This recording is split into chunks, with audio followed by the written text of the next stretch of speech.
It was, all the Meanwhile Gardens weren't finished, I can remember that, so it's all quite derelict here. And it is a very Afro-Caribbean area, it is not now. It's more Moroccan, Arabic, Somalian, it's changed with that. But then also we have a new lot of, coming along the Labrador, and the market has changed a lot. The whole sort of, with the film Notting Hill and all of that, yeah. So that's, yeah. So I suppose I felt a little bit perhaps out of it, because I'm not a Caribbean woman, whatever, or man or something. So yeah. So yeah. When you say you felt a little bit out of it, how? Well, I didn't know how to. Everybody led their own sort of lives, but I wasn't in that. It's not. I didn't come from a wealthy background or anything. I'm a one-parent background, but I was whizzed off to school and brought back, and there wasn't. I had friends at school from all different races and backgrounds, but yeah, it was quite isolating in some ways. For me. Did you have to travel far to go to your dance classes? Yes, all the way over at Battersea. They were a long way, those ones. I was lucky, I was given a lot of free classes. I only went once a week, but that developed later because it was impossible to afford. My mum was, trying to collect me from school on low wages and all of those things. So I understand all of those issues. Yeah, but it was quite a long way to go. As it's a big community, are there any events that are being held in the places? Now or then that you remember? The event I remember is the carnival. Yeah. That's the biggest event here, and that's really changed. Have you yourself ever thought of taking part in it, or? I have been to. I will honestly say that I'm quite frightened because of the sound, the loudness of the sound.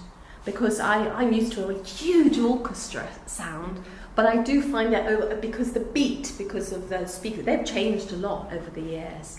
And when I was first here, that's the social changes as well. There were no-go areas. I don't know if you've heard about those. So All Saints Road was a black-only area. It was dangerous for white people to go there.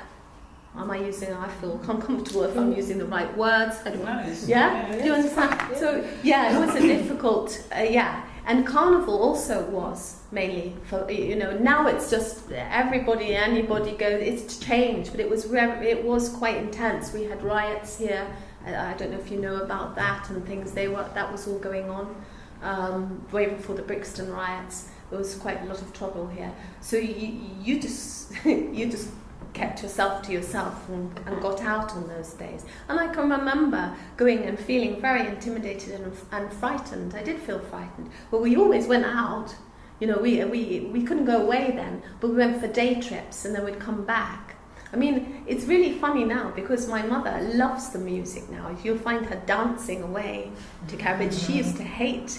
I always did quite like it because I love lots of different music. I love Indian music as well. You could change the radio station and looking for all these unusual channels, and I love Moroccan music, and I love all those different rhythms. So, but it was very intense because you don't have a choice. It is there, and they're huge speakers, and it's it's not a rhythm that I was so used to, or my mum was so. And there's no turning the sound down, or let's have a 15-minute break or something like that. And it's always been about 2 whole days. It's shortened actually. I think they've changed it now, but it used to go through the nights and everything, the parties and all sorts of raids and blah blah blah blah blah.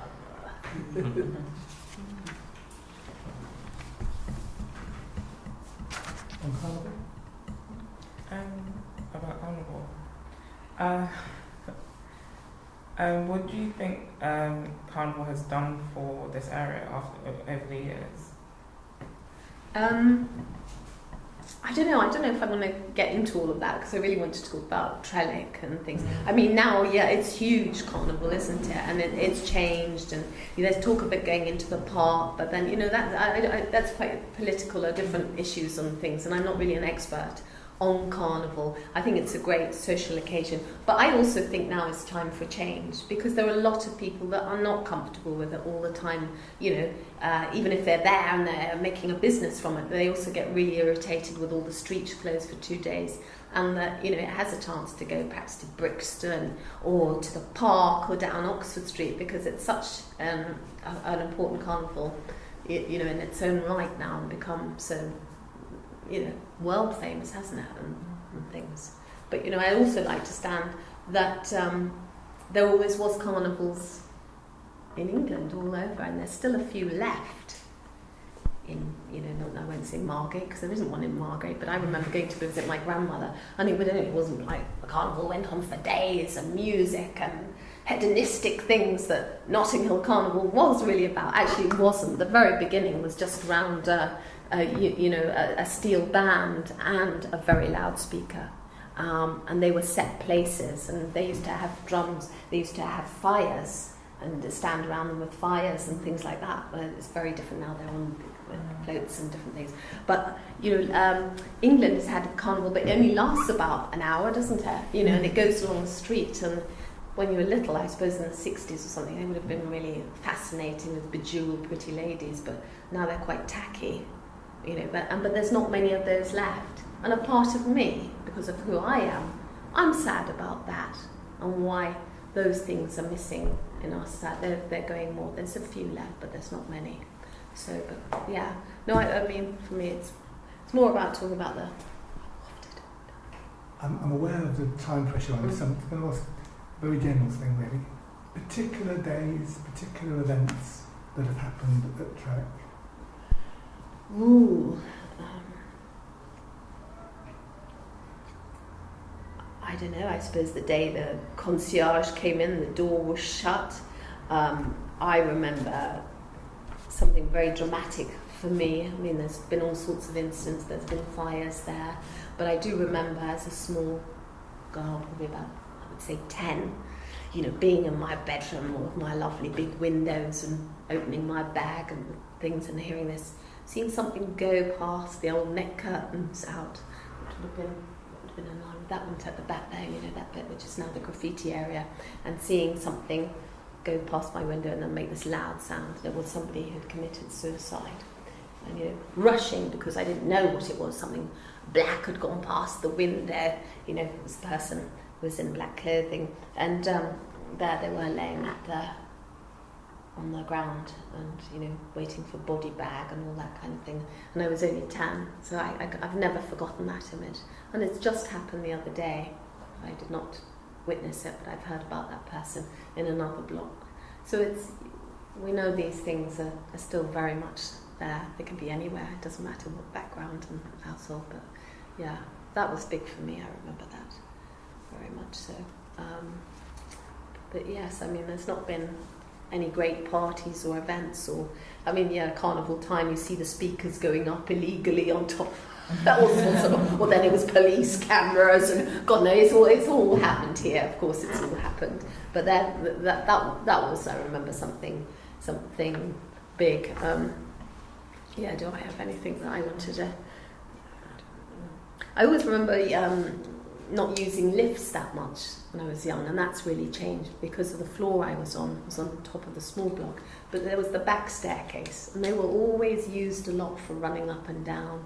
Now that takes a lot of energy to do that, but they're more filthy dirty and locked, and all the staircases at Trellick are really dismal. I don't know if any of you have got to run up and down them yet, but they're pretty.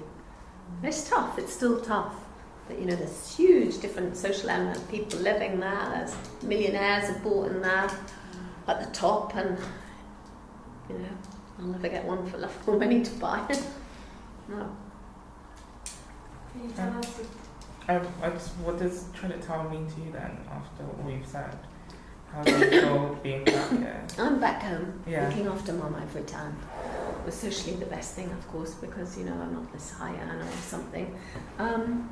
And I wanted to support my mother, I'm still living, I have my bedroom, but you can't walk in there, so I'm giving you the idea of how life is. You know, it's full of past and mess and future, and so I'm sleeping on the living room floor, sofa. But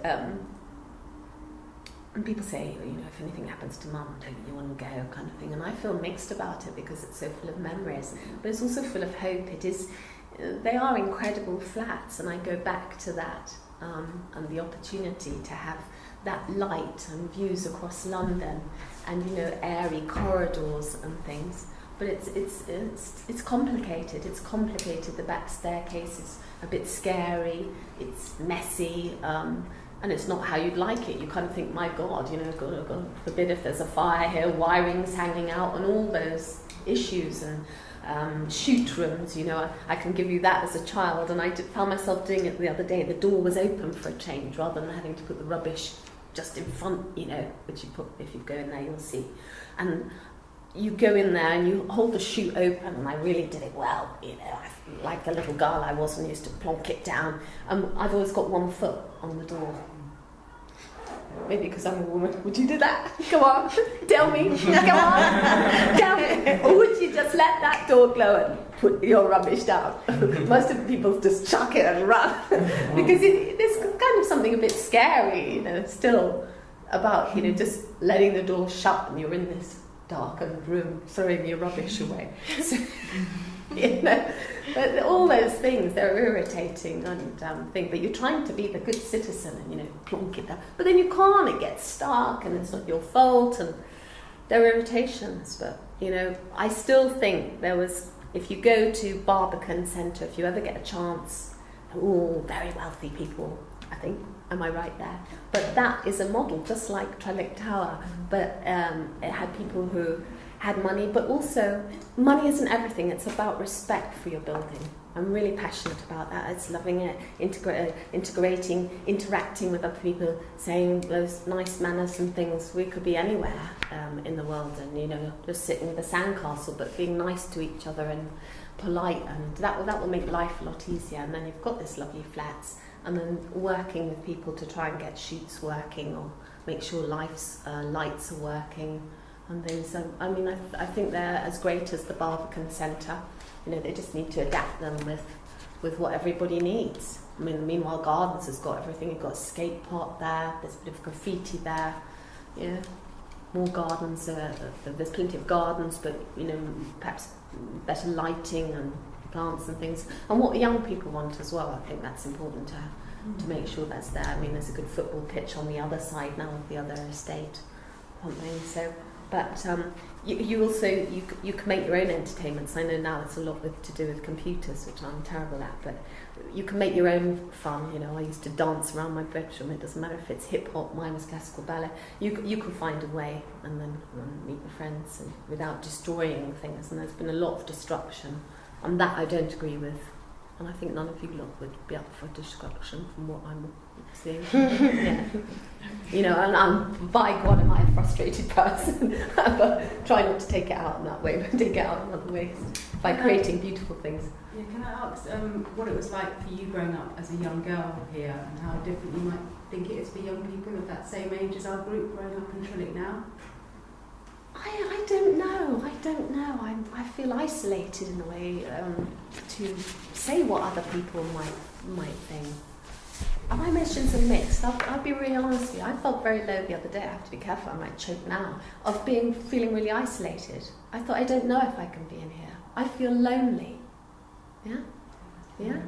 But that's not all the time. Other days it's like you integrate with somebody and engage or whatever, and you say hi and you're happy and you're off somewhere and you're going to meet somebody or you're going to a show or whatever you're going to do. You feel great, but other times you do feel, maybe it's just me, you know, moody, difficult person, but sometimes, yeah, I do feel a great... you know, I just see it all crumbling. You know, we've got stalactites like that coming from our ceiling, and you just feel overwhelmed. And there's all the angers, the social angers and injustices of different things that we all have. We all have those, and how you deal with them. And yeah, it can be overwhelming. Do you mind if I ask? Yeah. So you spoke before about how you think it's a great building to live in, and that you stand up for the fact that it is a good social building Yeah. to live in, but you're saying now that it's you feel isolated, like Yeah. so. How do you link it from being a great social building and then your feelings about I it? think you're right. I told you I wasn't very good with my words. Am I saying the right thing? But I might feel really isolated in that house over there. I look at those sometimes and think, why couldn't we have had one of those? Look at those, because I know one of the chaps along there with the posh blinds. He won't mind me saying he's a market boy. He is. But look at the beautiful house he has. But maybe he comes out and he feels really quite isolated. Yeah. I don't know the answer on that one. I suppose that's about us ourselves, isn't it? And making a point of not being afraid and saying hello. And this chap, I don't know how long he's been. I thought I'm going to one of these AGMs. Like, well, I've got time now. Bring mother along. She won't understand the thing, but we're going, and that's why I met you. You see, and so I can get to know a bit more of what's going on. So I think it's getting out there, getting to know, trying to bring people together. I don't know why it's so hard, but it seems like it is quite hard at Trellick. Because, in my passionate moments, I think, I'm going to go and knock on all the doors, and I'm going to have an event for old people in the club room, or I'm going to do this and that. Because that's what, again, Goldfinger envisaged. He had got his parking in place. That room was actually there was a washing room as well, where there was a laundrette, because, of course, people wouldn't have had washing machines in the 70s. So he'd put in a laundrette, which was then a place everybody could meet the ladies, but that never took off because everybody kicked the machines in and busted them immediately. Blah, blah, blah. But, yeah. One last thing. Can I say one last thing that was on my notes, just to say a little memory, that originally Trellick had a lovely heating system, which was done by oil. It was done by oil, yeah. So the big cans, I think, were at the top, but they busted after a while. But in the flats, in each room, was a little square vent, just at the bottom. You wouldn't think it could heat, could you? But by God, it used to blast out this hot air, you see. And so I had a cat, and died, and I got another. But they always loved to sleep by this. And Friday night was wash hair day for Mother. I used to wash my hair. And that was my job, to dry it, you see. And didn't really have a hair dryer. It took forever. I used to have long hair. I've been ill, so I lost all my hair. It's come back. And I used to lie there. I think that's why I got quite strong stomach muscles. Because you'd just lie up on your back of your elbows and dry off the hair under this blow heating system. But it was lovely, this sort of hot air constantly. And then you could just flick it shut, the vent, if you didn't want the hot air anymore. But now we've got these sort of heating things like this that come on through the night and they take up a whole room wall and stuff like that, so you can't put your bookcases. Are you filming me from the side? That must be awful. really, oh God, how horrific. I missed my words out probably. Oh well, it should be. But yes, it was, they're awful, those systems. They're awful for that. We have to let Marianne ask one final question. Can you tell us something that we do not know about Trellick? Oh God, can I? I don't know. I don't know. Can I? Only that you all know that there's the sister or brother building is over in the East End of London. You all know that, wouldn't you? I don't know. What would I know that you? Perhaps you didn't know that there was a coin-operated washing thing, that they'd got that in the club room. And really, it's his ideas were the same as Le Corbusier, if I said his name right. Yeah. This idea of having it all there. Oh, I suppose I could give that one as well. I'll give him two more ditties. That, what is now a Moroccan women's centre underneath the big part of Trellick, and there's another women's centre, isn't there, that was a nursery school.